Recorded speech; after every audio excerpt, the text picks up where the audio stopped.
Priyanka Kakkar ma'am, वकील साहिबा। क्या करेंगे अरविंद केजरीवाल जी को गाली देने के अलावा? कुछ तो बता दें। बस गाली देनी गाली देनी गाली देनी। पंडित सौरभ भारद्वाज जी। वो पुजारी अपने बच्चे को इंजीनियर डॉक्टर नहीं बनाता, क्योंकि वो चाहता है कि ये संस्कृति, ये परंपरा अगली पीढ़ी तक जाए। वो कहावत आप लोगों ने भी सुनी होगी, घर में नहीं है दाने और अम्मा चली भुनाने। वाह क्या बात है तुम लोगों की, चोरों की मंडली की। हो पूरे दिल्ली वाले तुम्हें नमस्कार करते हैं, तुम्हारी झूठी हरकतों पे, तुम्हारे भ्रष्टाचार पे। तुमने तो यार कलमाड़ी के यूपीए 2 के भी रिकॉर्ड तोड़ दिए और अभी भी तुम्हारा पेट नहीं भरा। ओ माय गॉड, किस मिट्टी के बने हो आप यार? तुम्हें नींद कैसे आती है रात को? हैं? जब तुम तकिए पे सिर रखते हो तो तुम्हें लगता नहीं कि तुमने दिन भर कितना झूठ बोला, कितना दिल्ली की जनता का पागल बनाया और अभी भी लगे हुए हो? हो गया भाई लोगों, तुम्हारा काम हो गया। अब तुम क्या पागल बनाओगे दिल्ली वालों को, बताओ। हमारी पुरानी दिल्ली की कहावत है, गोद के को छोड़ के पेट के की आस करना। समझ गए? अगर तुम्हें ना समझ में आए तो अपनी मम्मी से और अपने पापा से पूछना, ओके, पुराने लोगों से, कि क्या कहावत है जी, गोद के को छोड़ के पेट के की आस करना है। अबे पंजाब के टीचर, शिक्षक तुम्हारे चिंपांजी के घर पे आके कपड़े फाड़ रहे हैं, उन्हें वेतन नहीं मिल रहा है। दिल्ली में लोगों को तनख्वाहें नहीं मिल रही हैं। 5,000 करोड़ तुम जन्ना का लूट के खा गए, अभी भी तुम्हारा पेट नहीं भरा। शराब घोटाले में इतना पैसा खा गए, कितनी याशियां करोगे? अबे कितनी शराबें पियोगे हमारे पैसे से? कितनी पार्टियां करोगे? कितना 5 सितारा 7 सितारा होटलों के पकवान खाओगे? देखिए अपने बाप की मेज और अपनी मेजें जो बाइट चल रही हैं, किस मिट्टी के बने हो भाई? हो गया काम तुम्हारा पुराना, अब तुम्हारी ये झूठ की फैक्ट्री बंद हो गई। अबे ओए भड़वे मीडिया के सरदार कप्तान रवीश कुमार, अपने बाप से पूछना कि ये मंदिर के पुजारियों की और ग्रंथियों की तनख्वाहें कहां से आएंगी? घर में नहीं है दाने और अम्मा चली भुनाने। और कोई होता तो तू कपड़े फाड़ देता उसके, कहावते कर करके। अबे कहां सोया हुआ है? अबे तूने तो 500 करोड़ रुपया ले लिया, 550 करोड़ तुम्हारे तो अंदर आ गया। अजीत अंजुम के आ गया, अभिषाक शर्मा के आ गया, संजय शर्मा के आ गया, संदीप चौधरी के आ गया, योगेंद्र यादव के आ गया, कुत्ते आशुतोष के आ गया। तुम क्यों पूछोगे? तुम्हारे मुंह पे तो टांके लग गए, टांके। अबे डूब के मर जाओ बड़वा मीडिया, दूसरों को गोदी मीडिया कहने वाले हैं। अब ये पंडितों को देगा, ग्रंथियों को देगा, कल चर्च के पादरियों की भी आ जाएगी स्टेटमेंट, ओके, कि चर्च के पादरियों को भी दे रहा है। वाह बेटा वाह वाह वाह। इमाम 17 महीने से पगार नहीं पा पाए हैं। हम 17 महीने की सैलरी की डिमांड लेकर आए हैं कि हमारी 17 महीने की सैलरी दे दो, क्योंकि जितने इमाम हैं, करीब 250 इमाम, ये सारे के सारे परेशान हैं। 18,000 रुपये सैलरी है, मात्र 18,000 रुपये।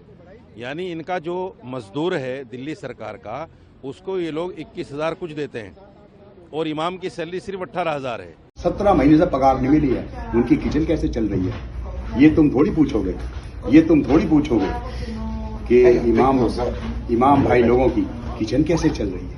तुम्हें तो सिर्फ अपने 550 करोड़ से मतलब है, इनके साथ रात को शराबें पीने में मतलब है, इनके साथ 5 सितारा के पकवान खाने का मतलब है, ओके, फॉरेन के इनसे टूर लेने का मतलब है, ओके बेटा। तो जीबी रोड वालों, कब तक मुंह पे टांके लगाए रखोगे? गैरी न्यूयॉर्कर तुमको नहीं छोड़ेगा, दिल्ली की जनता तुमको नहीं छोड़ेगी। 70% जो अच्छे लोग हैं वो तुम्हारे जूते मारते हैं। तुम्हारी दुकानें केवल 25-30% जो तमाशबीन है उनके सहारे चल रही है। ध्रुव राठी तू भी सुन ले, अभिषाक शर्मा फिर सुन ले, अजीत अंजुम फिर सुन ले, भड़वे योगेंद्र यादव, भड़वे आशुतोष, भड़वों का कप्तान रवीश कुमार, अबे दुबे गंजे टकले तू भी सुन ले। अबे ढीठ, अबे मर जाओगे फ्री की शराबें पी के, फ्री का माल खा के, समझे? औलाद लंगड़ी लूली हो जाएगी, कोड़ हो जाएगा। अपने बाप को देख 75 में कैसा फिट है, ओके, हलाल की खाओ, हलाल की। अबे वो संजय सिंह, तूने अपनी घरवाली को भी बीच में लिया है, जैसे वो सुनीता बेशर्म औरत को लिया था, तू भी उसके नक्शे कदम पे चल रहा है। हमारी पत्नी अनीता सिंह जी जौनपुर की रहने वाली हैं।